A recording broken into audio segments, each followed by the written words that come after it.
to another episode of You're Doing It Wrong. I'm excited to be here with you. My name is Brandon.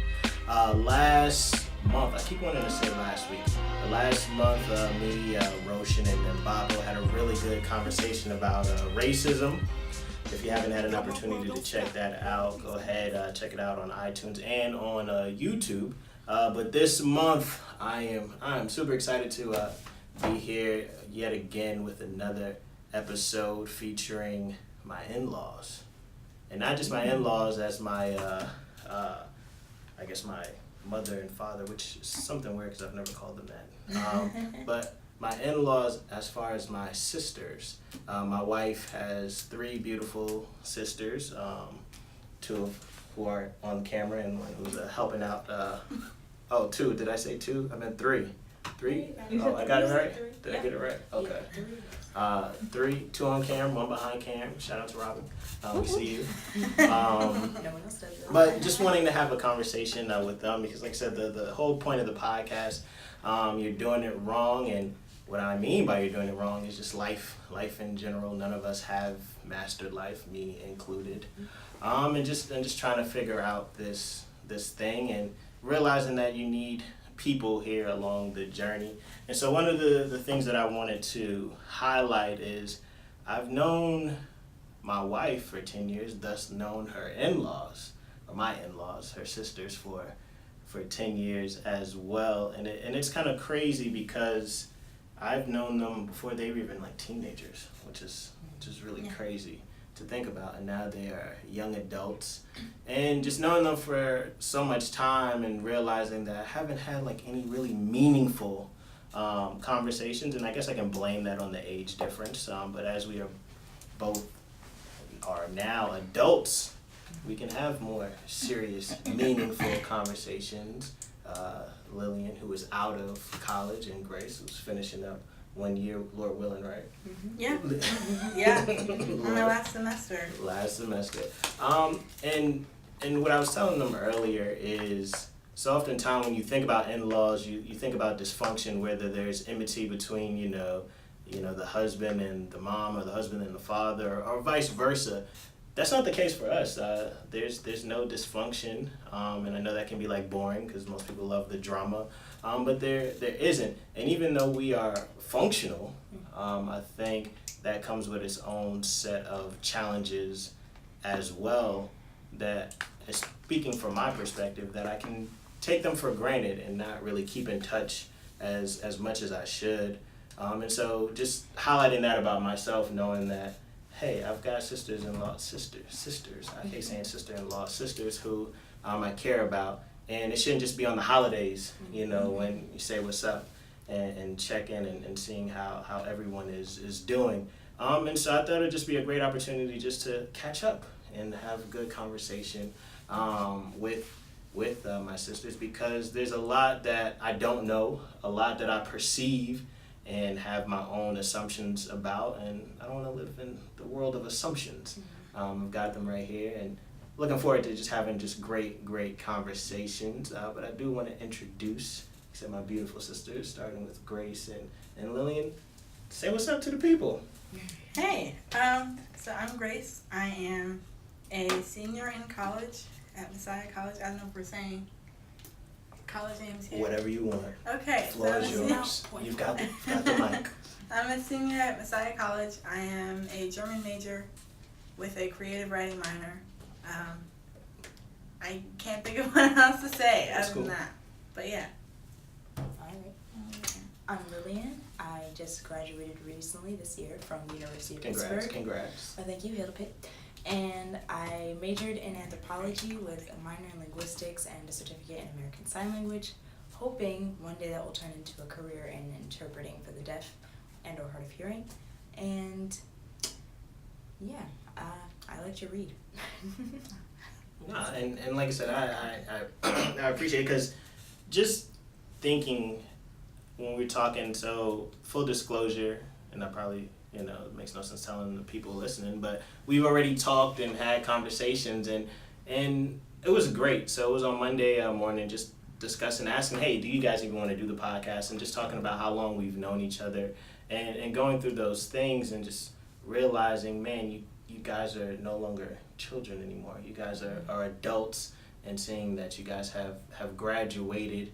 But wanting to go back a little and just talk about your guys' upbringing, and you guys said what colleges you went to, but for those who don't know, my wife and her family were from Jersey, which is really crazy because I grew up in Brooklyn, and my uncle was literally like 30 minutes away from where you guys used to stay. And I remember growing up in New York, I say this all the time to you guys, that it was so rare to see individuals who had both of their parents, both biological parents. I thought that was just so rare that I never witnessed that. And I did grow up with two parents, but it wasn't both my biological parents.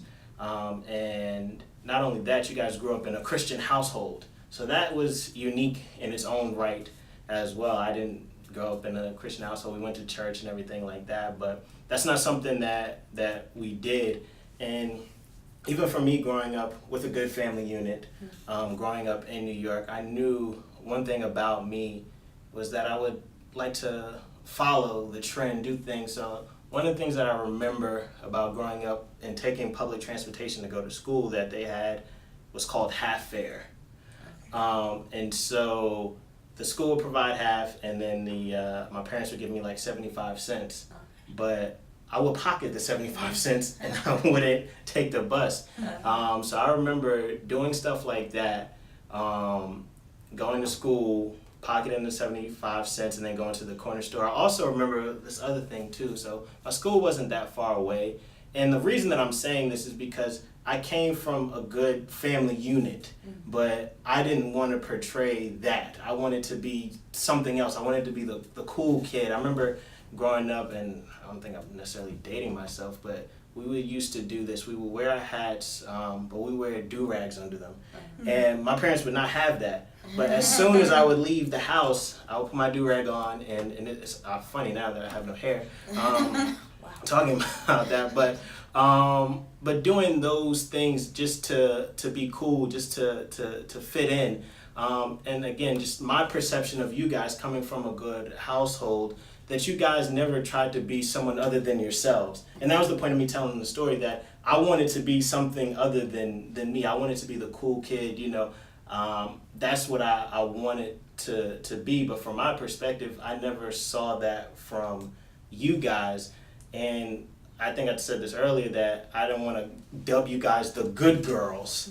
But, you know, the church, you know, in church, being active in church, and not just going to church, but being active in church, being there, being the quote unquote good girls. And I guess my question is, was that mainly due to your guys' upbringing or personality, or did you guys ever have that temptation to, I want to be cool, be popular, try to fit in, or you guys were just cool being to yourselves, or fit in, or am I even completely wrong about this idea of you guys being the good girls? Grace, you pick it up. So I think first of all, I want to say I did have moments where I tried to fit in with other people. So when you were talking about that, I was thinking about my little fake emo phase that I went through. And so Robin's laughing. So I wasn't like, I don't know, I think part of me felt like I didn't fit in with like the popular people. Like I knew that flat out. So then I tried to be not popular on purpose. I don't know, it's like weird, but I feel like I did on some level know that I wasn't fitting in with everybody else, and I didn't really know why that was. I think a lot of it I chalked up to just being I was homeschooled for a while, so I think I chalked it up to that for a while, but I think also just the way we were raised is a big part of it. Just because our parents, there was a lot of stuff our parents wouldn't let us do for our own good, but it was just I don't know, I just feel like what we were taught and what we were allowed to do made it almost impossible for me to fit in with other people, because I felt like, they would find out if I did anything wrong. I don't know. Mm-hmm. Yeah, that was a big part of it. I think from early ages we had to kind of do different things than a lot of other kids would do for a lot of different reasons. Whenever my mom knew what preschool we would go to, and it was a Christian preschool that was like a church establishment thingy, and we went to that. But before we went to preschool, it was the same preschool Marlene and Robin went to also. But before preschool, we were like taught to read and write, and we had to sit and like almost do class. And I don't remember if Marlene and Robin used to help us, but I remember the Looney Tunes themed workbooks that we used to like write, and even toward the end of it, we started like writing cursive, like around preschool. And so for a lot of preschool, there was that knowledge that the teachers had that we were kind of like on a different track. And I remember my teacher used to kind of like point me out and have me read the instructions on whatever we were doing to the class, or like lead stuff. So I was kind of like forced to be different. Like I don't think I ever had the option to like fit in, because I was always like singled out. And then I guess that just continued to happen. So like into elementary school, we had we both went to a private school, and we had a similar situation where we were kind of testing out of the entry level things that they would have us do in kindergarten. So we were like smarter kids or whatever, and then the teachers would kind of single us out there. So I had like a reputation in school of being the smart one, and I didn't really fit in with the other students because of that. Like people would, I don't know if it was like we were in kindergarten, but people would kind of like shy away when it was time to like go off and do like breaks or playtime or whatever. It'd be like a group of kids playing, and then it'd be like me reading or me trying to play, and then they would kind of move away, or it was like a kind of an isolating thing.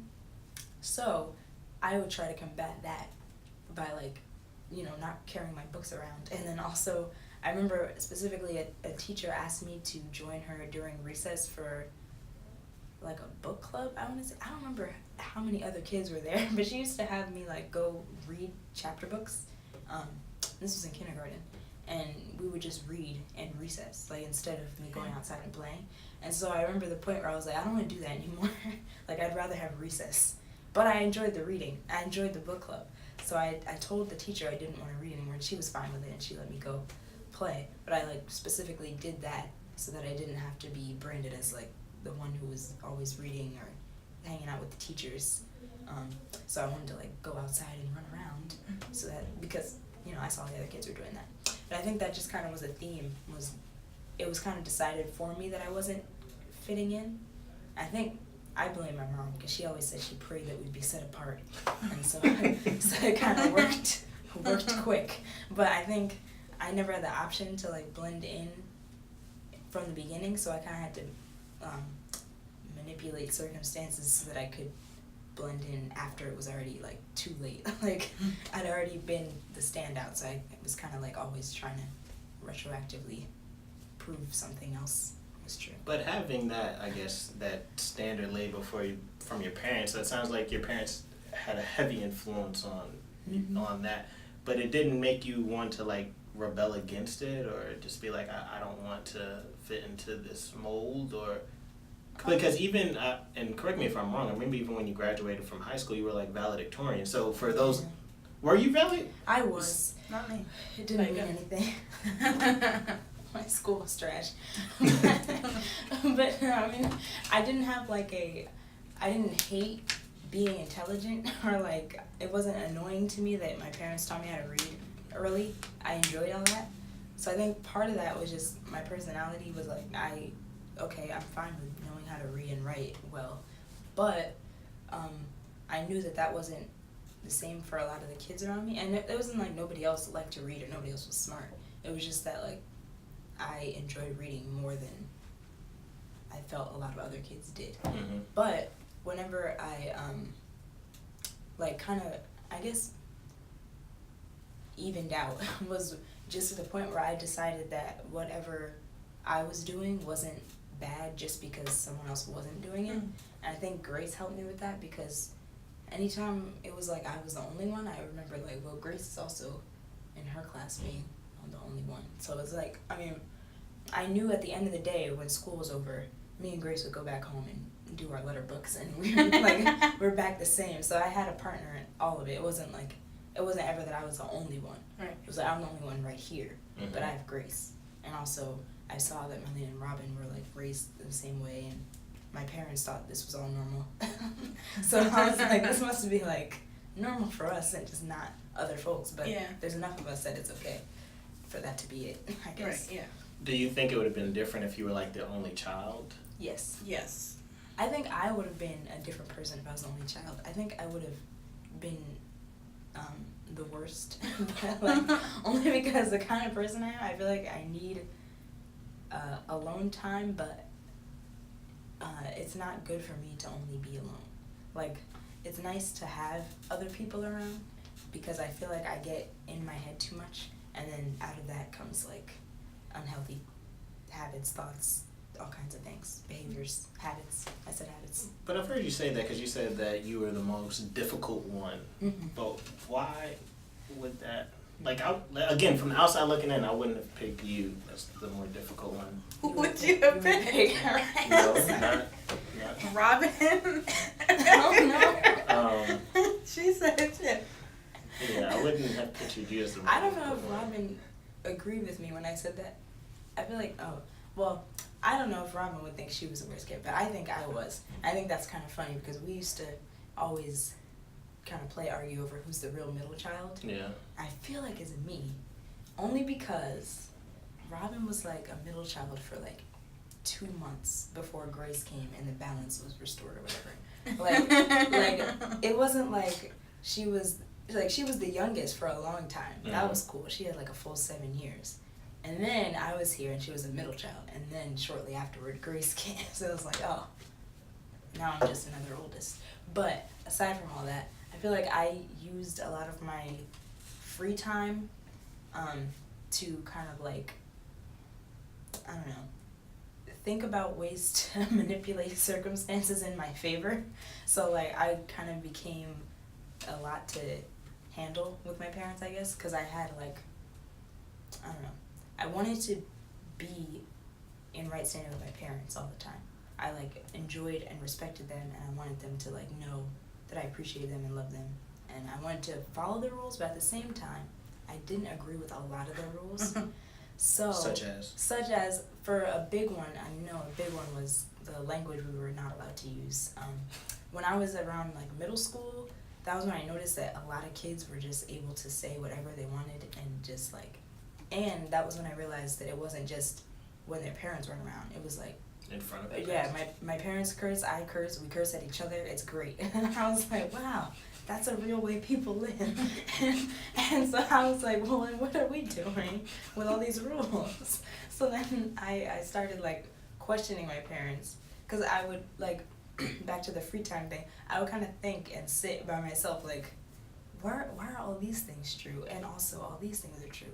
What can I do to like make these worlds together? Yeah, like if I could somehow convince my parents that the way that my friends were living was not the worst, maybe I'd be allowed to like partake or whatever.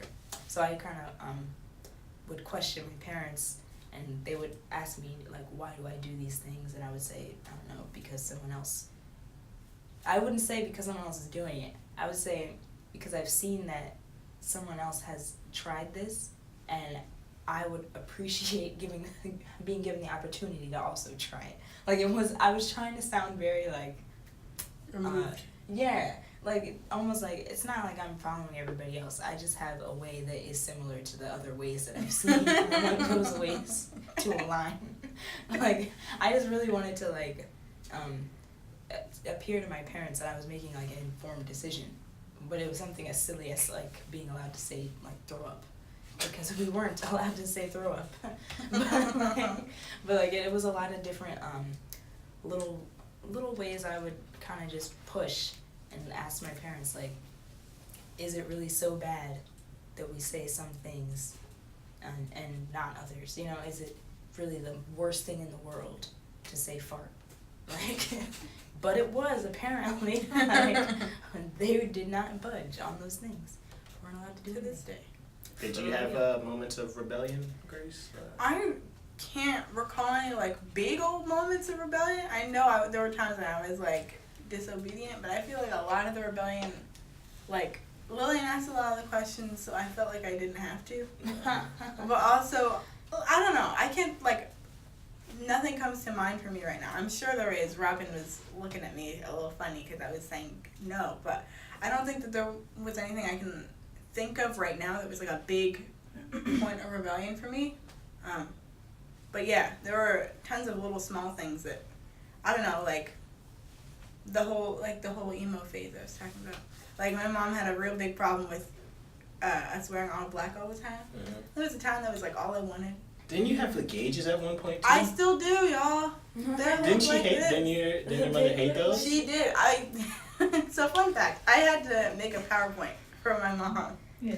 And I was like. As to why it's okay to have yes, gauges? I did. I tried to make a PowerPoint. I think it's still saved on my computer somewhere. Mm-hmm. But I showed her like people who she knew of that had gauges. So like Andy Mineo. And I was hoping that would make it okay. It did not. But eventually they were like, yeah, we don't really want to be involved in this decision because we don't like it. And I was like, that seems kind of backwards. So I did it anyway. But yeah, I think that's the only big rebellion thing I can think of. One of the things that I remember is, I don't know how, I think we weren't even married yet. But Mylena got like a tattoo. Yeah, that was what I was gonna say. Is a lot of it was while we were growing up, we got to see Mylena and Robin get like disapproval from our parents for stuff. Like, and I never thought it was a big deal. Like, I remember when Robin got a nose ring, and it was like a lot of drama around that. But from my mom, like she did not want any piercings on our faces. She actually, none of us had our ears pierced as like babies. She wanted it to be like an adulthood rite of passage type thing. Mm-hmm. So I had to beg my mom to let me get my ears pierced, and then she let me when I was like 13, I think, or 12, one of those. And it had to be like I had to like prove that I was behaving myself and that I would take care of it, and like it was a whole thing. So then when Robin got her nose pierced, I don't remember all the details of like if you got permission or did it. No, shaking her head, y'all. She went behind our parents' back and got a nose ring. And I think it like closed or something. There was like a lot of issues with it. So I just remember a lot of times like her and my mom like having a conversation about this nose ring. And I was like, oh man, Mommy did never do that. And then with the tattoo Mylena had, that grieved my mom a lot. And I think my dad was like always in the background, like disapproving, but he wasn't as like vocal about it. So I'm saying our mom a lot, but I just remember her like, she just looked heartbroken all the time. I was like, well, I don't like that. And I think the funny thing is like, from my perspective, it made me feel as if I was a bad influence on her. She probably thought that. Because I had nothing to do with her getting that tattoo. So that's why I'm like, Lillian, I don't know how you are saying that you were the worst, because both of those things are pretty big. Those things were even like when they were older though. Like I don't remember, were you like 16? I was 18. 18. Like when pretty much 18 was like we were told like when you're out of the house it's kind of a different thing. I wanted dreads when I was like 16, and both my parents, that one my dad was very vocal about, said nope, that's dirty. They had all these stigma and all these thoughts. I said about if you trip, we ain't editing it out. Wow. Yeah, right there. So right now, just brush past Nope. it. Aww. Nope, I'm gonna highlight it too. What's the marker? No. 24 minutes, Robin trips. And I wonder. I said, don't trip. Go ahead, I'm sorry. Oh. No, but so the what was I saying? Oh, the decision to get dreads, I really wanted to. I had done a lot of research. When I was 16, I like made that decision for myself that I would have dreadlocks. But both my parents said no.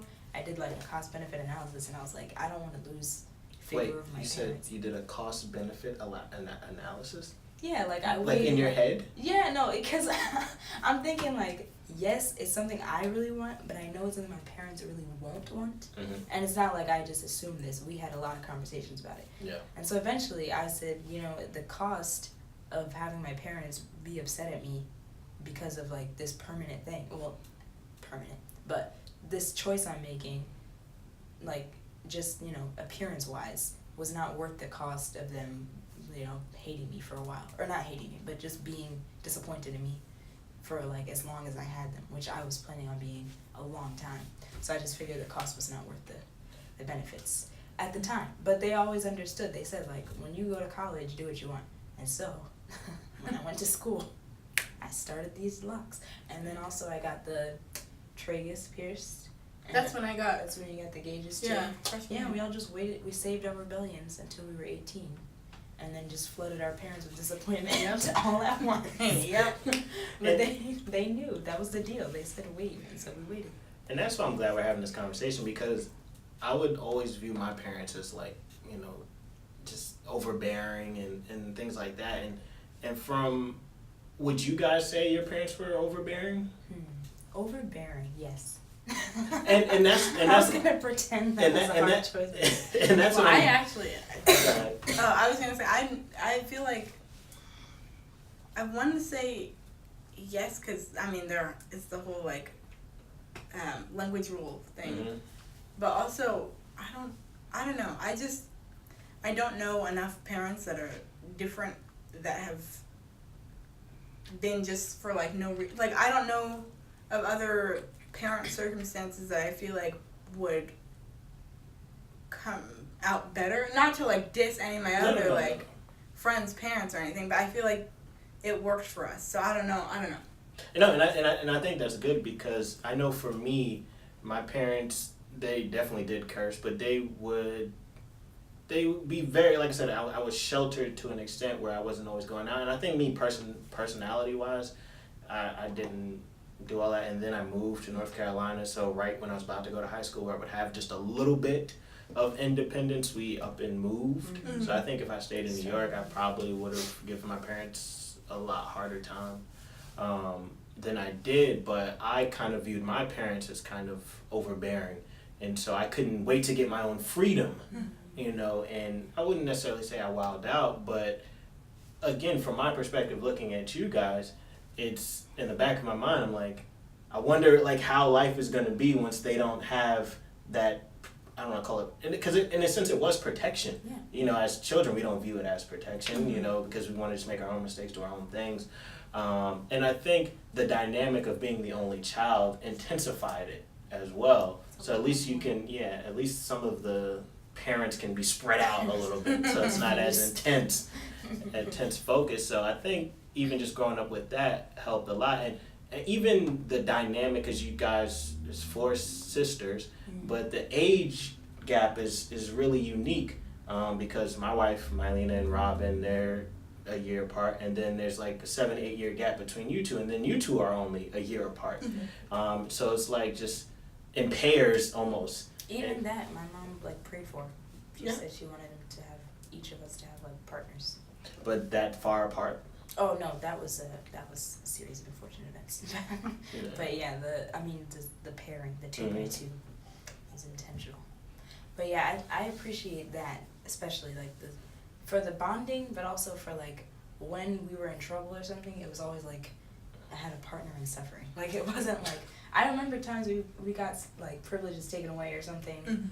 One time we both decided not to do our reading list. Yo, that was crazy. We like didn't do our summer reading list for whatever reason. We just because we had done it like there were years prior when nobody checked it. Every year. So we would do the summer reading list and then come back to school in September, and it was almost like they forgot they assigned it. Yeah, we would have been Like the only ones who did it. The teachers would have like, either given everyone like, oh, so you can start now and turn in November, and we're like, well, we wrote all the essays. Right. Or they would completely forget about it, or they would say, oh, it's just extra credit, like if you did it, no big deal. So one year we were like, we're just not gonna do this, it doesn't matter. And then at the end of summer, my parents were like, did y'all think you were just not gonna do this? So we both got, I think at the time it was our DS, something we got taken away. It was like the first time we got like grounded. We weren't allowed to like do anything fun for like the first month of school or something like that, and that was really annoying. But I remember that we were together, so it was like we shared the pain. But then also, it's worth noting that they still didn't check the summer reading. So You were right. we didn't have to do it that year either. Don't so. do your summer reading, kids. Yeah. They don't check. No, I'm just kidding. I'm just kidding. No, but one of the things you guys were like telling me about was when I was asking like just about growing up, a lot of your childhood was connected to your older sisters and doing things for them.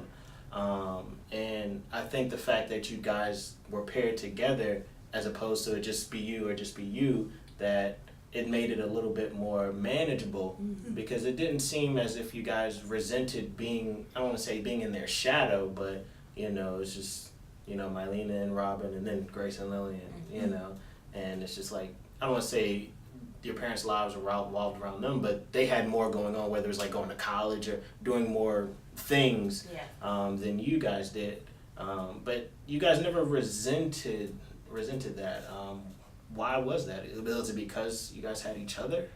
Possibly. I mean, they had a good shadow. It wasn't like, it was, for me anyway, I was entertained by all the stuff they had going on. Like, they did, like, cheerleading and basketball games, so we would go tag along and see that. And then they, for a while, at the church, they were very active in the youth, young adult fellowship at the church, so they would do, like, cool step thingies, and they were a part of a choir. They did like a lot of stuff that was like fun for us to just be around for. Like, and then some of the things us tagging along would have been, I definitely get it would have been boring if it was just me. Like, I know for their choir practices there was like a lot of kids that kind of were tag-alongs. That would have been nice. Like if it was just me, if it had to be just me, okay, I'd be with these kids while all of our older siblings were collectively ignoring us. But when there's other stuff that we had to be in the car for, like taking them to work, and then like waiting to pick them up for work, if I was just me sitting in this car by myself and whichever parent was doing the driving, that would have been a sad existence. But we had a lot of fun in the cars together. We would like make up games and pass time and make up languages. And listen to music. Yeah. It was like it helped being together and stuff. Yeah. Because we did a lot of the same nothing, so it was like a cool way to like pass the time. I will say I don't think Mylena and Robin were that much of like shadow casting for me. Because I had 3 older sisters, and the one I felt like I was closest to was Lillian. So I feel like if anyone cast any sort of shadow, it was Lillian. But those are always like quickly dispelled, so it wasn't like a big. Not that you mess it up and do something bad, but like I don't know. I would feel like the pressure to do well, and sometimes that still happens. Like when I worked at Carrabba's, and they were like expect me to do as well as Lillian did. That's the clearest shadow. Yeah, because Mylena worked at Carrabba's, and subsequently all of us were basically handed a job because we were like, oh, we're Mylena's sister. Or it was like Robin said that, and then I said, I'm Robin and Mylana's sister. Kevin was like, here. Yeah. Start now. Right. And so it was like, that is the clearest example I can see of like, they set that up though. It wasn't a bad shadow.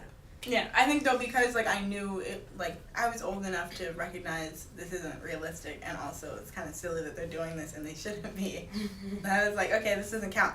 But like I still feel like there was some sort of comparison there, but I didn't really take it so seriously. Well, I don't take it so seriously now. I think some of my formative years came as a result of like having to, or like wanting to or having to split up from things that Lillian did all the time, and kind of figuring out who I wanted to be outside of that. But at the end, we still sort of, you're right here. You're still here.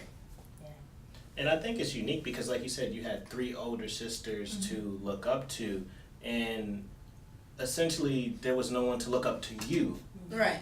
So how is that dynamic, or because I think even when we talk about like not having your own voice, or just, I don't want to say they've ignored you because you were the youngest, but how was working through all of that, looking up to 3 older sisters while being the youngest? So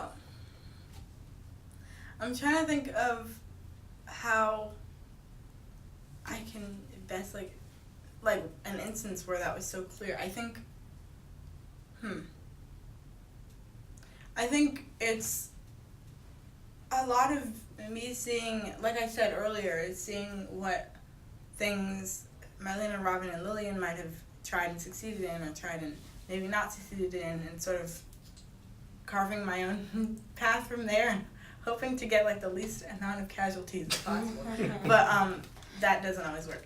But it's just, I don't know, I think I learned a lot from them being my sisters, but I think I also recognized pretty early on that I'm going to have to make my own mistakes sometimes. Like around the time when I was like, oh, I have to be different from Lillian, I was like, okay, I'm going to do some things that are going to disappoint mom and dad, separate from anything that maybe Marlene or Robin or Lillian might have done. So, yeah. Because again, like I said, just viewing things from my perspective, and again, it's like crazy to think that I've known you guys for 10 years. So when you guys were about to go into college, and I was like, man, what is Grace gonna do now that Lillian is gone? And then you seemed to function fine. And then you went off to college and you went to totally separate places. How was it like adjusting, to being independent apart from your sisters? Was that a big challenge, or were you ready for it, or how did you like jump into that? I think it was a big challenge. I had a lot of issues, like I think I had a lot of issues speaking up for myself, mainly because I felt like there were other people in my family, and we were all like very vocal sometimes, so I was kind of like, okay, well, I can't really jump into this conversation here, so I won't. But out of that, I kind of became afraid to sort of speak up for myself, and that was something that I think first became evident in my last year of high school when I was alone. So I had to do a lot of things on my own, like order things from Rita's or something. I always picture Rita's, I think, when I talk about this. But yeah, I'd have to order things on my own, or make my own decisions about where I thought we should eat for dinner. These are all going to be food examples. But I didn't... I had a really hard battle with that, and I think I'm still kind of fighting through that, but I think that was the biggest issue that came out of being separate from Lillian, because I remember there were times when she used to like order for the both of us, or somehow convince our parents that they should just order for everybody, or I don't know. It's just it was interesting trying to figure out what I sounded like who I was apart from everybody else. But that all happened starting from that year, I want to say, until like this summer, and I finally figured out, oh, this is me. Hey. That's it. Yeah. Yeah. Yeah, because we were like unhealthily similar for a while. It was not clear to me all the time, but I was doing all that I could to like hang on to Grace as like my equal, so that even if life was pulling us apart, like I don't always think about Grace as like my little sister. It's usually just like we're the same. Like, and then so sometimes looking back, I could see where I was influencing Grace beyond what she wanted to be doing. If I wasn't like telling her to be doing something, she would be doing something completely different. But because I was there and I said, let's do this, Grace was like down for that. So I think whenever we started to realize we had different interests, that was hard for me. And so I kind of like I would take it out on Grace, and I would like kind of try to convince her that she was not doing it right, and that everything was supposed to be right. You're doing it wrong. We're supposed to both like this music or whatever. And so right, or food. A lot of the stuff that we. I don't know. We used to like a lot of the same stuff. Twizzlers. You like those. Anyway. Twizzlers are great. But yeah, we used to have like a lot of the same interests and like styles, everything. And then when it became apparent we didn't have everything in common, I would try to force those things to kind of come back to like, okay, you can like rely on Kay for now, but we all know it's Lecrae. It's Team Lecrae over here. And then stuff that Grace kind of had to like tell me, like, hey, I'm not gonna be you. And then I was like, oh, wow. And again, from my perspective, it's helpful to hear you say that, because I'm viewing it as a one-sided thing, like Grace is dependent on you, but you are just as dependent on Grace. So I'm like, man, this is gonna be difficult for Grace, but it's gonna be difficult for Lily. More for me. Have you seen Drake and Josh? Never mind. There's an episode of Drake and Josh where Everyone has. it becomes clear that Drake is like the cool one and Josh is supposed to be like the nerdy one. But I forget why. At some point they get into an argument and Josh cuts Drake off and everyone's like, oh boy, Josh is gonna regret that. But then Drake turns into like a lump of sadness and it's hilarious. But that is like almost exactly what I think of with us, because people usually would like classify Grace as like the cute, cuddly, fun, like exciting, like nerdy one, I guess. Wow, so you're the cool one. Yeah, automatically. Like you like the comic books and you're like a fan of stuff, and then but that's how it would be. And then I'd be over here like kind of, I don't know, doodling and making like funny pictures and like, I don't know, having an audience of some kind. Or like whenever at lunch in high school, Grace would like sit with me and my friends. It was like, it seemed like an unequal thing tilted my way. But then whenever we were in Upward Bound, the college prep program, and Grace went by herself, and I was alone for a summer, I was like, whoa, I don't like this. And it was like very clear to me at that point that I needed Grace, because I was like lost. And it was weird even because like my parents noticed, like they were like, are you okay? I was like, yeah, I'm just like bored and sad all the time. It was like 6 weeks. Yeah. It was not a long time, but that was and that was after I had done college for a year. It was just weird thinking that like Grace was off doing something and I was just here being a lump. And like it was just a weird wake up call, because I was like, I really missed Grace genuinely. Like it was hard to think that like she was off having her own friends, like thriving on her own. She was doing like cool stuff in Upward Bound too. They had like a lot of fun trips and experiences that I wasn't a part of. She was making all these like inside jokes with other people. I was like, wow, that's lame. so like I started to like realize at that point that it's like it needed to go both ways. But yeah. No, and like you said, we've already mentioned that you've graduated, and it hasn't been a full year. It's been 6 months? Mm-hmm. About that 6 months. Pretty much that you're at Doin school and you're in your last year. So I remember college for me. I don't remember any of my classes. Like really? Oh no, not at all. I just remember the experiences. Wow. Okay. Like, can you guys like really remember like the stuff that you've done in classes? Cause Yes. you can. Yeah, I can't remember any of those. They're etched into my brain as traumatic experiences. Yes. Well, that's what I was gonna ask. Like, what are some of like the best and worst moments of college? Well, college gave me a lot of anxiety.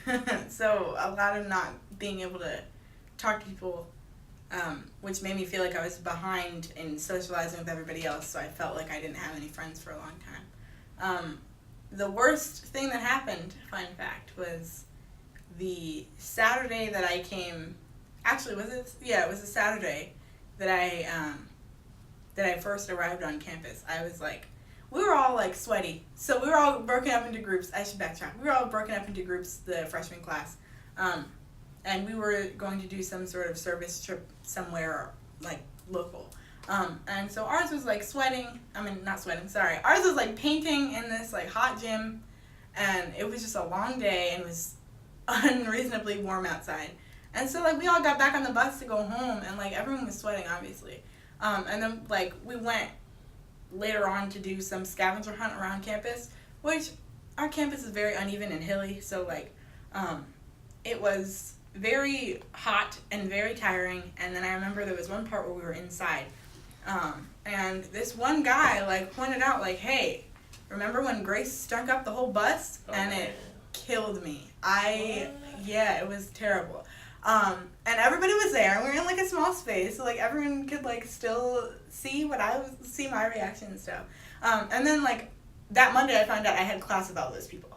So yeah, so my whole entire first semester was a mess because I was like, wow, I don't want to talk to any of these people ever again. There were two main people. I'm not going to call them out. There were two main people that scared me the most. Call them out. And they still, well, actually, one of them still goes here. Actually, there were four. Sorry, there were four people that scared me the most. One of them still goes to Messiah. And so that was terrifying. And it still kind of is. But, so I think it made my sort of like that and like led to a whole bunch of like snowball effects and stuff. So, yeah, really just like my first semester was pretty bad. My second semester was a lot better. So, I mean, you know, it got better, and like that's what I was hoping on. That's why I stayed, because I was like, this is gonna get better, and I don't feel like applying to another school again. But yeah, that was a terrible time. Did you ask about a good memory too? Yeah. Okay, good, because I feel like this is a terrible memory. But okay, so I am a German major, which I hear is another topic of conversation. But what's important to that is that for a while I wasn't minoring in anything. And what happened was I was in an English class. It was like prescribed. It was like gen ed. And it was like halfway through that class, actually halfway through the semester, when my professor for that class pulled me aside after class. She was like, hey, can we have like lunch or coffee or something sometime? And so we went, and I was scared because I was like, this is the first time I've spoken to a professor like outside of needing to, like outside of like, you know, oh, we have to meet to go over your schedule for next semester. And we were just talking about language and English and why I was in the class and why I felt like I was so excited to be in the class. And long story short, she convinced me to add English as my minor. And I thought that that was so cool that like a teacher came and reached out to me because she saw something in me. And then there were a couple other teachers later who did the same thing, and I thought that was really cool. So I think just adding, that whole process of adding a minor has been like one of my best experiences. Also, to that point, I feel like I've been, because the German major is so small, surprise, because the German major is so small, it's nice to have that minor it's a lot bigger. It's still quite small, but I feel like a lot of the students have adopted me well into the English department, even though I'm not technically a major. So that's been a cool way to get some new friends and stuff. What about you, Laura? I think the worst parts were like all the meltdowns and the money and navigating adulthood. Like there was a lot of stuff I had to.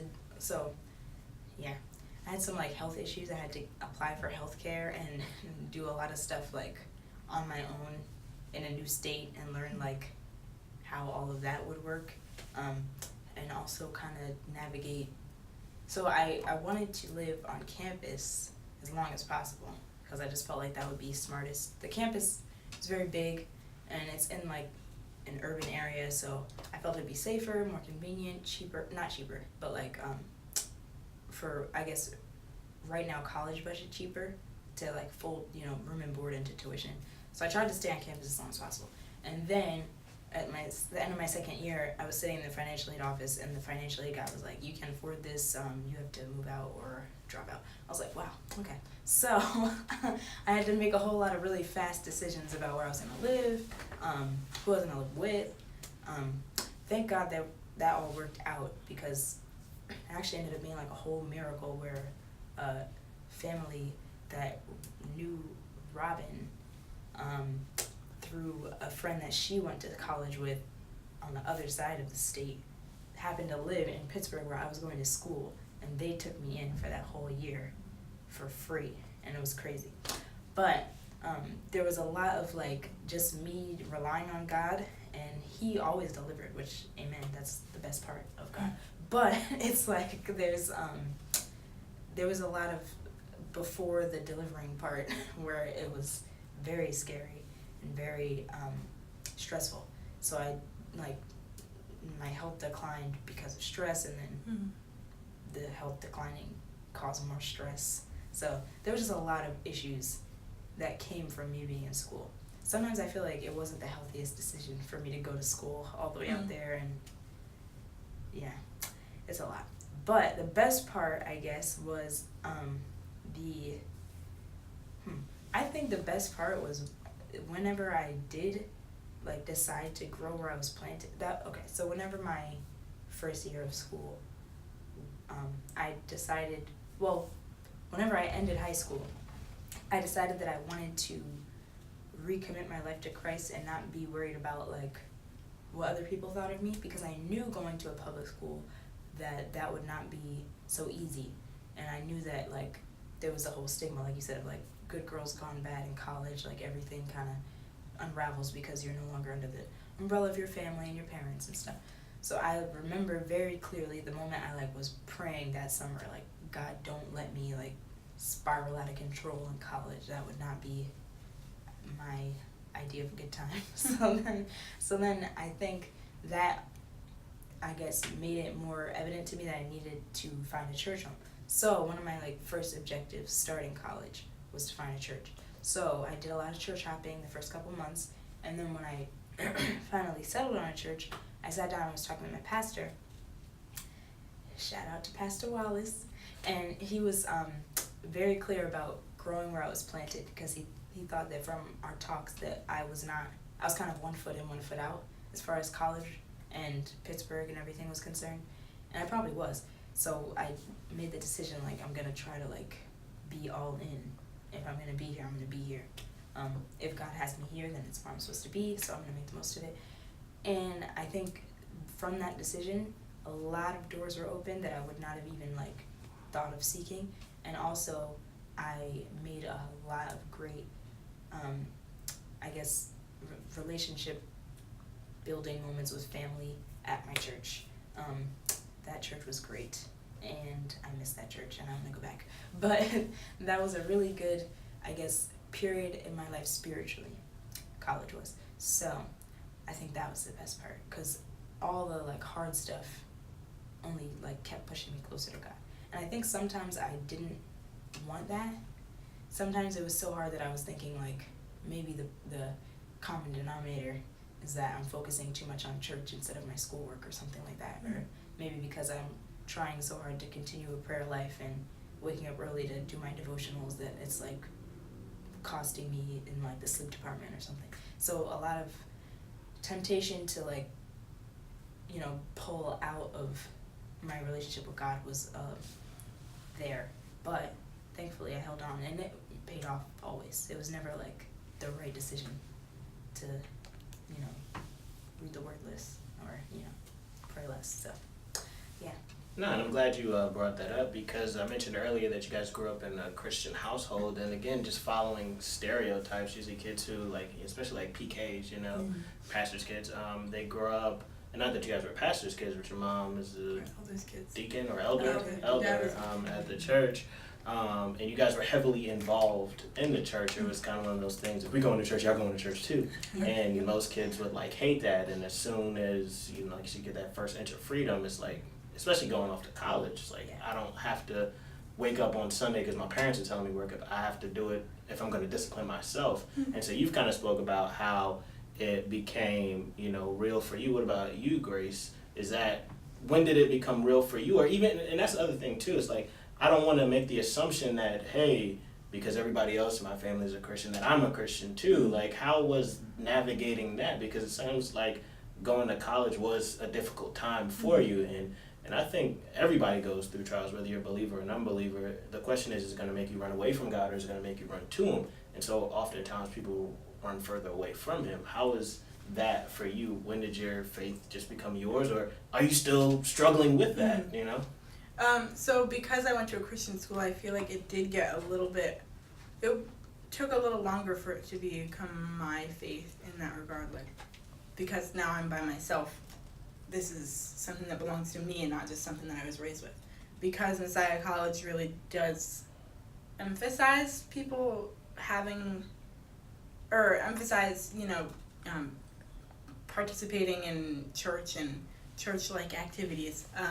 You kind of, it's hard for me to sometimes discern that, but I think, as I was talking before about having a rough first year and that snowballing, the hard part helped me make my relationship real, because there was a part where I was like really, I said angry before, but I guess angry. I'm still trying to decide if it was angry or just like questioning God. But I remember I was sitting in my room and I was crying because I felt like I was very lonely, and I had looked back on other periods of my life, and I was thinking, you know, without my family, I didn't really feel like my friends were super like connected to me. Like we understood each other on like a level that, like a mutual level. And so that up until I think sophomore year was when it happened, when I was just like really upset at God, and I knew I didn't want to go to bed angry at God. I was like, there's no way that's happening. But I was like questioning a lot of things, and I was like, all right, well, the one thing I need to do is find something that I know about God so that I can go to sleep and not be like so angry, and so that I can get some peace and calm down. And I really just remember like, I know God is real because of this and something that happened in my family, or I know God is real because of this and something that one of my friends told me. I was like, who am I to like discount ways that they've seen God because I haven't seen him that way. So I was like, okay, if I combine all these, I know that God is real. So great, now I can go to sleep. And like I woke up the next morning and someone had like written me a note that was like, hey, I just want to let you know that God loves you. And I don't even know why that was. I think it was because we were doing like Secret Sister or something. Secret Sister? Yeah, there was like Secret Sister on the floor or something. And so it might have been like a random passing of notes that way, or maybe someone just passed it around to everyone on the floor, or I don't know. But I think that was the first moment I was like, wow, this is like something that I have to do for myself. This is something that I need to seek after myself. So, yeah. No, and like I said, it's super unique because from my perspective, didn't go up in a Christian household, but right around the time God started working on my life, I feel like he was working on my parents' life as well, because we would go to church. So even though I say I didn't grow up in a Christian household, we did go to church, but it was just, you know, something that we did on Sundays. Wasn't super involved or anything like that. We just went, and just by God's grace, I happened to, you know, hear the gospel. Some things transpired along that path where, you know, God was definitely tugging on my heart. But once I, you know, came to embrace the gospel and I realized the church we were at was not a really, you know, doctrinally sound church. It was weird having that conversation with my parents, you know, because I'm the kid, right. You know, telling me, hey, you probably need to go to a different church. But I think God was definitely with us because I think my mom was feeling the same way too. It was, you know, very, you know, health and wealth kind of gospel, and it just weighed on me. And they actually found, I don't know if you guys have heard of C.J. Mahaney, a Sovereign Grace church, or Joshua Harris. I don't know if you've heard of any one of those. Joshua Harris, maybe. Yeah, I think he, Kiss Dating Goodbye, I think is one. I don't know. Oh, I've heard of that. So that's a Sovereign Grace church. So they ended up finding a Sovereign Grace church, going to that, and been going there ever since. And so it's just crazy to see the dynamic flip that I'm now married to someone who did grow up in a Christian household, and made her faith her own. And not only that, but the rest of her sisters too. It's like, man, as much as we, you know, I don't want to make it seem as if we're being critical of your parents, but it was just your experience that they were kind of overbearing. It seemed to, I hate to sound pragmatic, but work. You know, as much as you can like be annoyed at it, or be like saying stupid is a bad word, or can't say vomit, or so I know you're gonna have to bleep this when your mother hears it. You know, but as silly as it may sound to the viewers, you see how they were able to raise. Because that's the other thing too. It's like we're listening to you guys' story, and it's almost as if, and I don't want to say you haven't had to endure much because you had your own set of trials, but you know, just especially coming where you come from, you know, you hear about the teenage pregnancies, you hear about the drugs, you hear about all the crazy stuff that you guys seem to be very shielded from. And as for people from the outside looking in, me like you guys are kind of green, but what's wrong with that? You know, there's absolutely nothing wrong with that, because you don't have to deal with all the craziness that other people have to deal with, because I think people are fueled off of drama. you know, and that has definitely not been a testament of you guys' life. You know, again, from an outsider's perspective, I've always seen you guys as rich because we often put wealth in just material things. And, you know, scripture talks about being, you know, rich in joy, rich in peace. And not that everything has been easy. We kind of talked a little bit about it, but just financially, everything hasn't always been there. But there's never been a time where I've seen, and again, from my perspective, I've never seen your parents argue. I've never seen them get upset. I've never, ever seen that. I've always seen peace. I've always seen their faith be rooted, you know. And I think so many people don't have that. And so many people don't value what true wealth is and seeing it there. So that, I don't know, just again, from an outsider's perspective looking in, I think it's phenomenal because I want to have a lot of kids and I want to learn from people who have done it well. And there's certainly things you can take and certainly things that you may, I might not do it that way, but it's one thing to like, you know, be critical of it because look how you guys turned out, you know. Still turning, you know, still turning. But staying with the college thing, you guys kind of talked on it briefly, and I think it's just very interesting.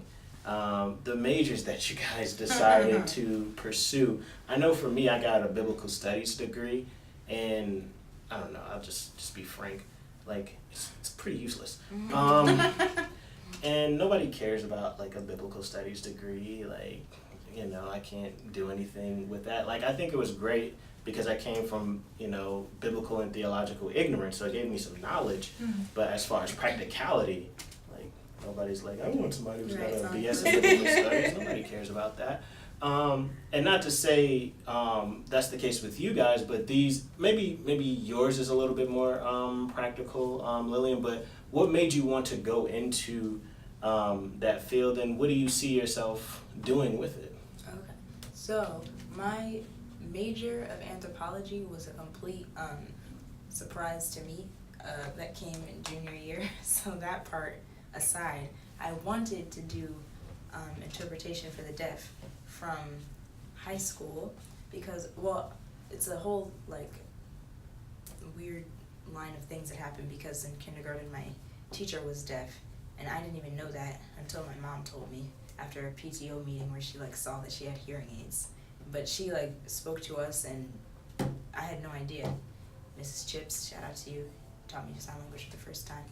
But yeah, she so basically, yeah, Robin didn't even know. So basically, she showed me a cartoon adaptation of a Helen Keller story, and I was like fascinated that people could talk with their hands and like communicate visually and not verbally. I just thought that was really cool. So fast forwarding, I asked my teacher then, like, could you show me how to sign like the alphabet? That was it.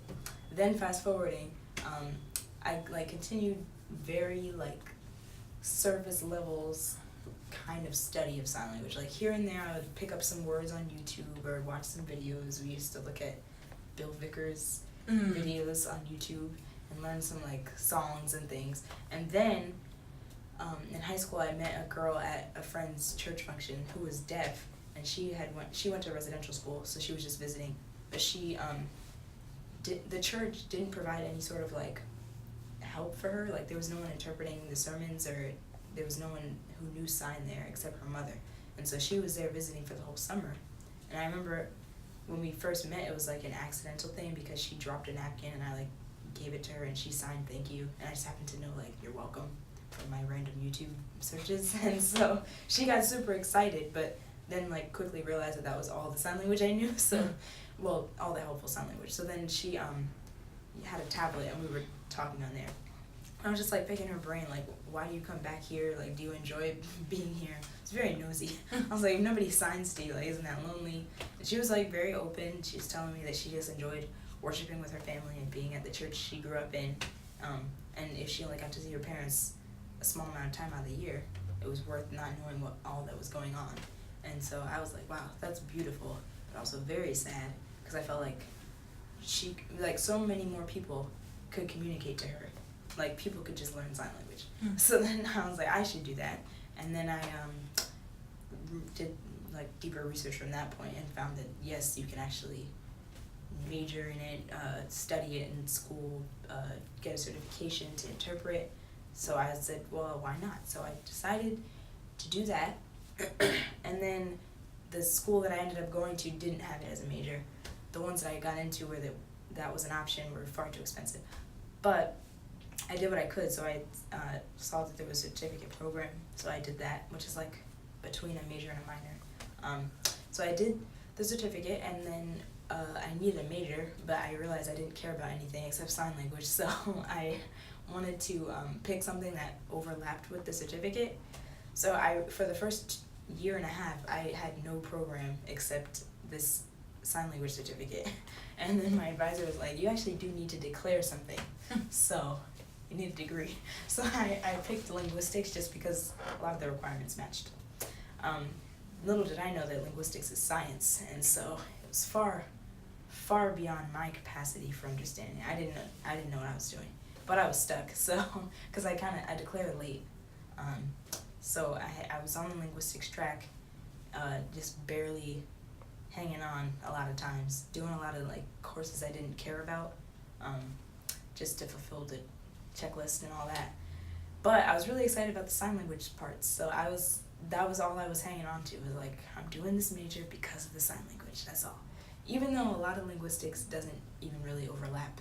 So it just a lot of times it felt like I was making a mistake, so I was just kind of sitting there pondering at the beginning of every semester, like, am I still supposed to be in this major? Like, really? And then I accidentally, so my first semester of college, I was in a intro to cultural anthropology class, and that was just because it was a gen ed, and that was like my favorite professor ever. And so I ended up taking like all of his other courses except one throughout my whole college career, and I did a directed reading with him my last semester, and that was amazing. And basically that professor like saved my college career, because he was like, why don't you just join our club, be an anthro? And I was like, okay.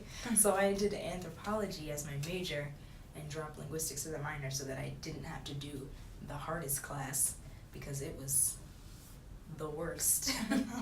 Like, don't ask me what I got in that class. So then I switched my little major minor program, and then so I come to find out that the pairing of anthropology and linguistics is not that uncommon, and a lot of people do anthropology with some type of understanding of linguistics and use it to understand how language impacts culture, vice versa.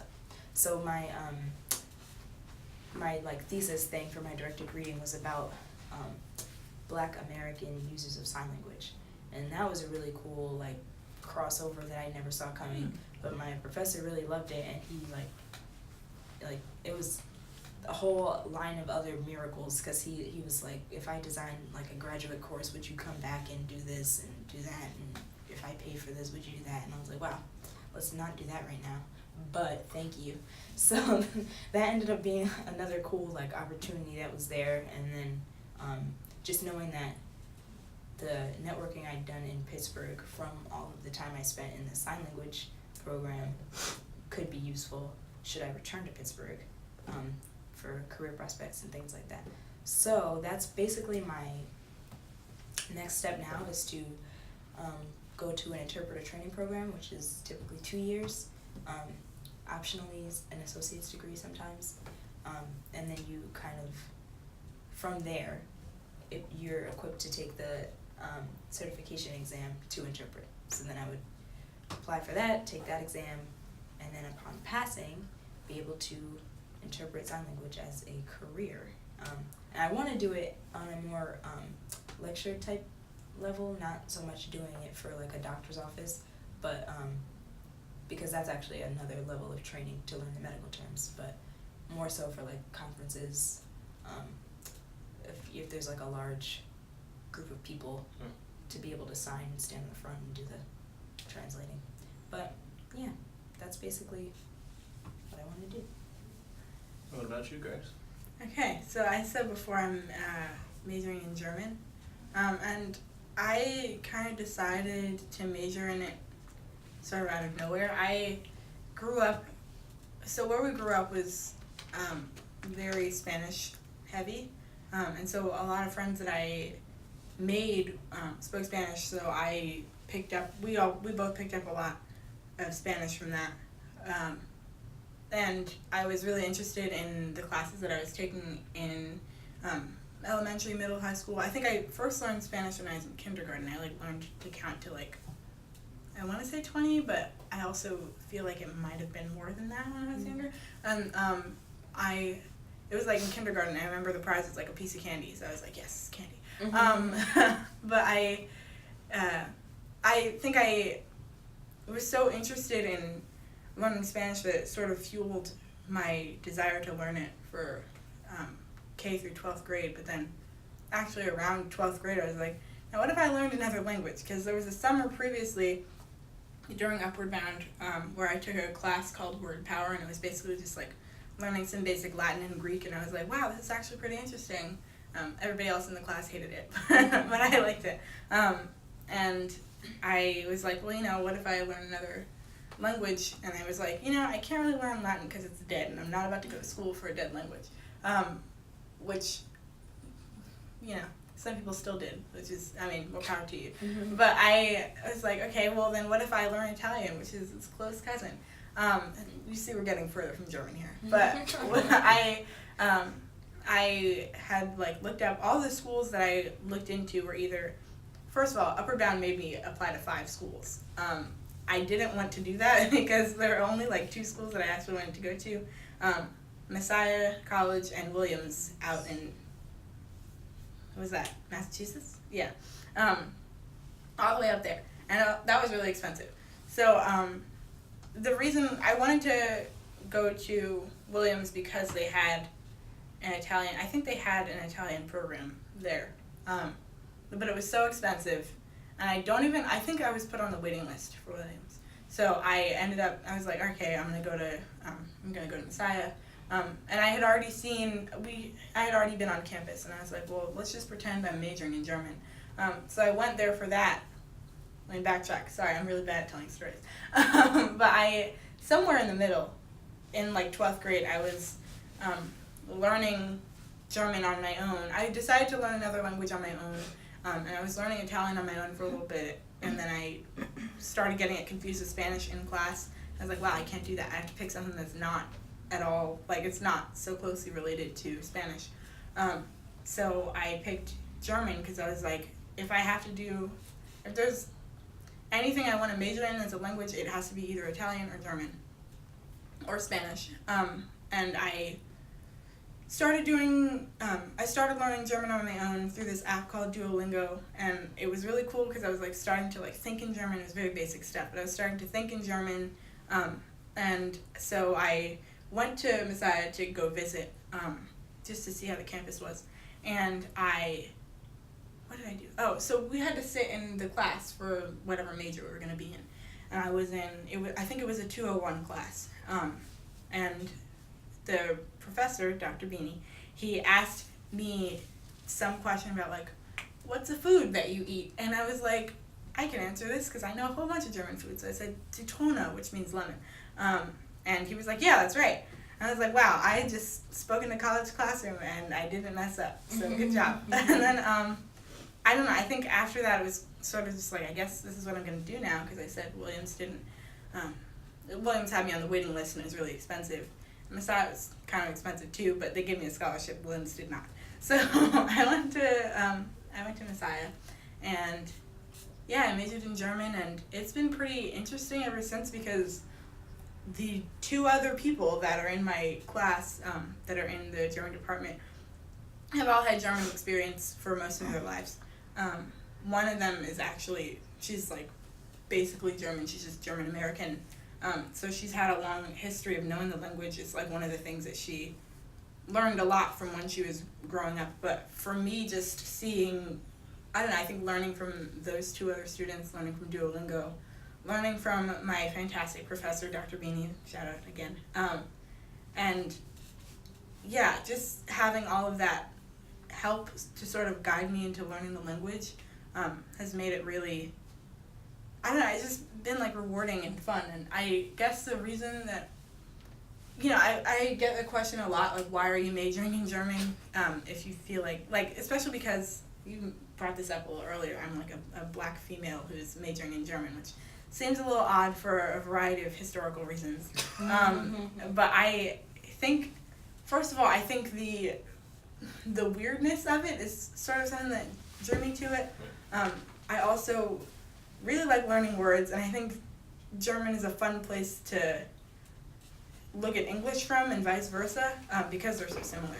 And it's just fun to see how those words connect. I also really like, I don't know, I think speaking another language is a cool superpower. So like sometimes in Spanish I would like, if someone needed help in school, I remember there was one time where the security guard was like, "Hey Grace, you know Spanish, right?" Because I was in the hallway for some reason. And so I ended up having to interpret for this one lady who was trying to find, like, I think a bathroom or something. And so I told her where the bathroom was in Spanish. And I just felt so cool because I was like, oh yeah, I know how to do this. Or like sometimes I would talk to my friends who were having conversations in Spanish and I'd be like, I know exactly what you were saying. And they'd be like, oh, what? And I'm just like, yep, you're right.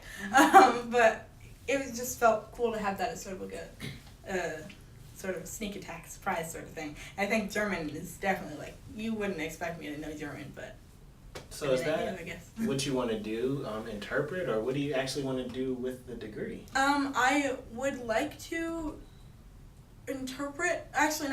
translate. I think I would like to do a lot of like translating stuff.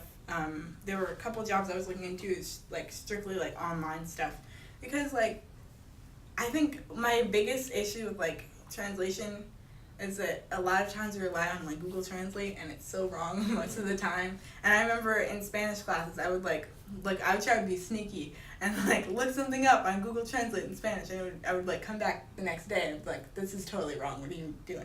So like I think because thankfully translation technology isn't great, that's something that I would be interested in. Maybe not necessarily like doing all of the digital technical work, but just like translating a website for somebody would be cool to do.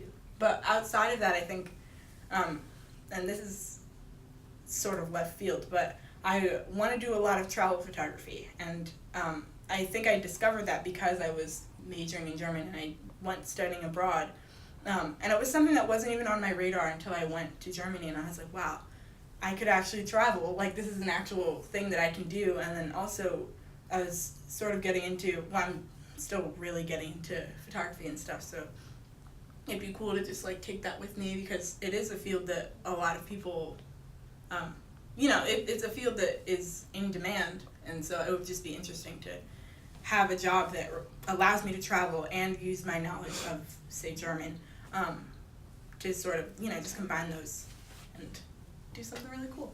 No, like I said, again, it's helpful to say that, because from my perspective, it just seems like such a random, degree. It is. Wait, Grace is doing German?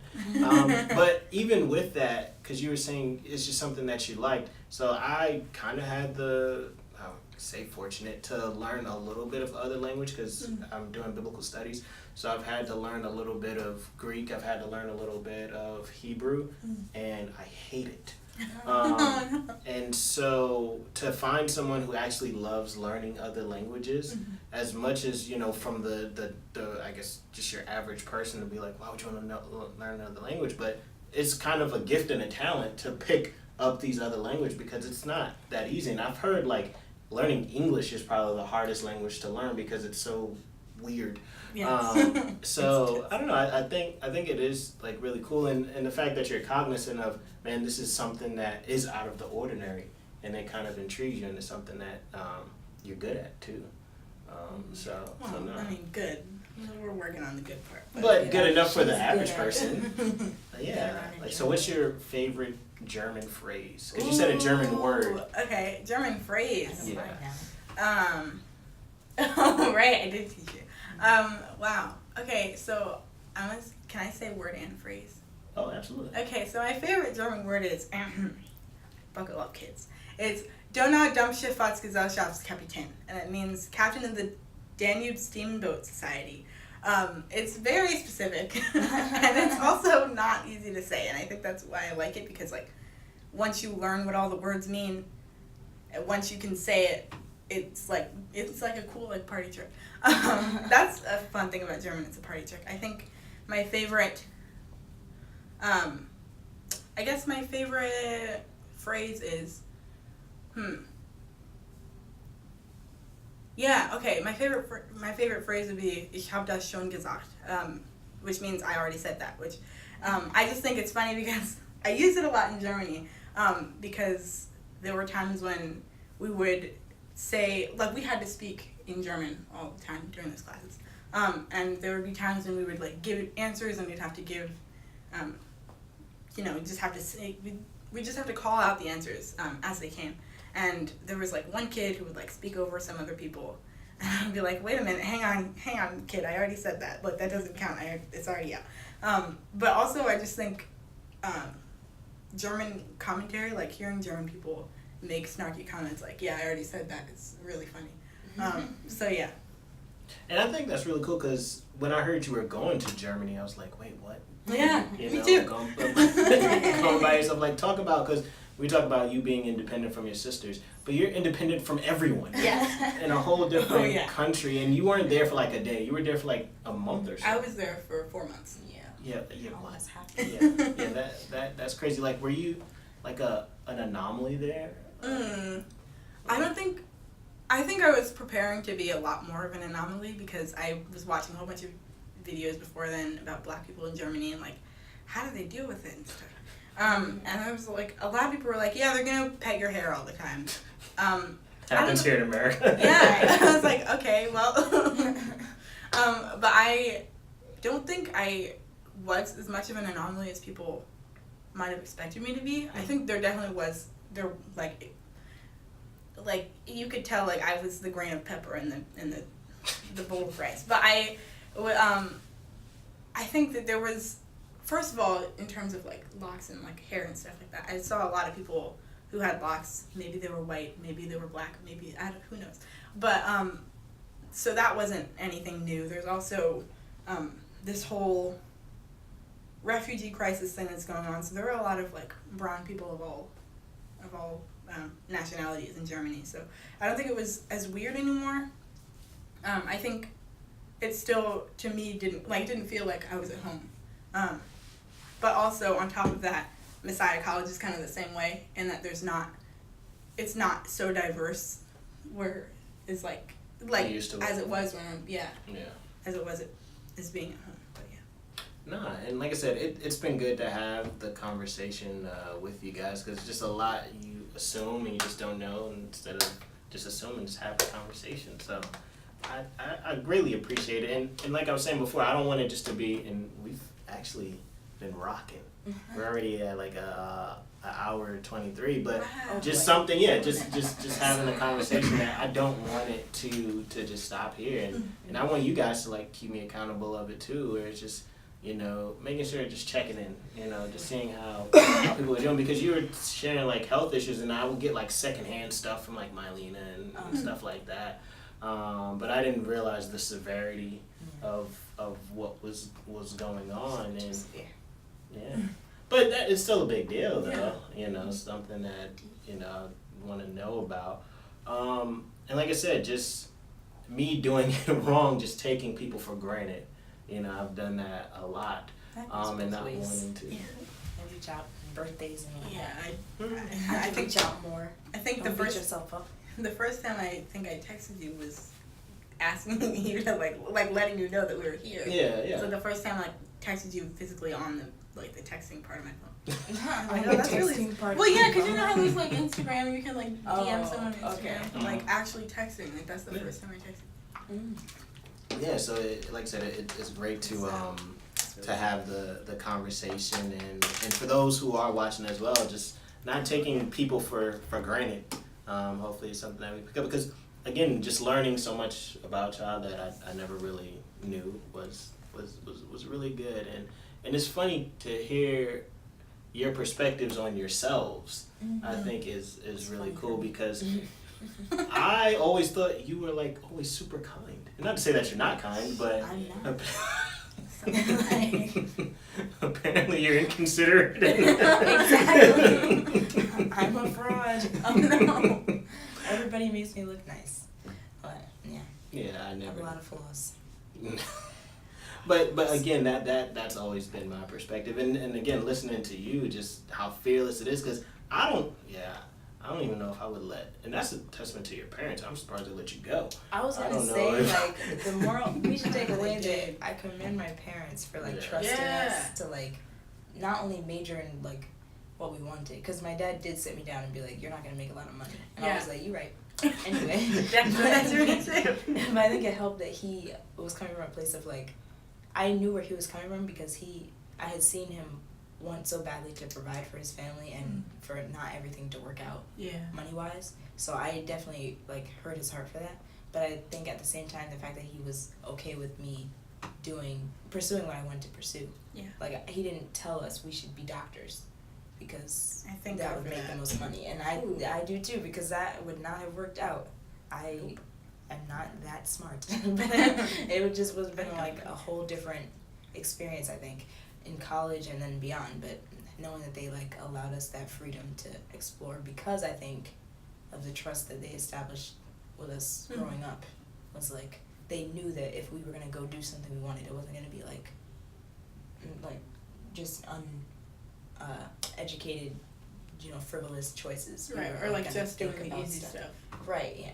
So they like knew that we were gonna try to figure things out in a way that would glorify God, honor them, and also be like fulfilling for us and not be like something we hated or resented them for making us do. Right. So And I think that's like a really cool bow to put on this, because we were talking, for those watching, to think, man, your parents were like, didn't let you say certain words, but at the end of the day, they let you guys do you. Yeah. They understood that you guys were becoming adults and you had to make a choice. Not to say that they're just gonna let you do it blindly, but they were able to build that trust in you to know, hey, even it may be the most unconventional things, I know they're not just doing this haphazardly, that they're putting some forethought into that. And I think even to their credit, we can, tip our hats to them for that. But yeah, like I said, I have no clue what's gonna happen going into these things. I'm shooting for, I hope we can get an hour, But yeah, we closing in on an hour and a half, and it's been great. And that's what I'm trying to just accomplish, is give people platforms, even though, who knows who'll watch this. But the times that I've done this, I felt like it's been edifying just for the people in the room, just to have the conversation, and, by God's grace, hopefully those listening can glean something from it as well. But it's been a great episode of You're Doing It Wrong. Thank you guys for tuning in. Next month, I am still not sure who's going to be on. stay tuned. I have some idea who I want. I want to kind of talk about the topic of health, especially as men. Like, I haven't had a checkup at all this past year. It's been pretty bad.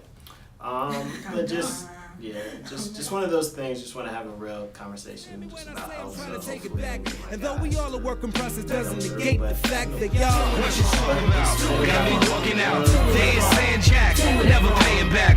Hustle in a hearse, money be the worst. Me no equal, see the people waiting for the purse.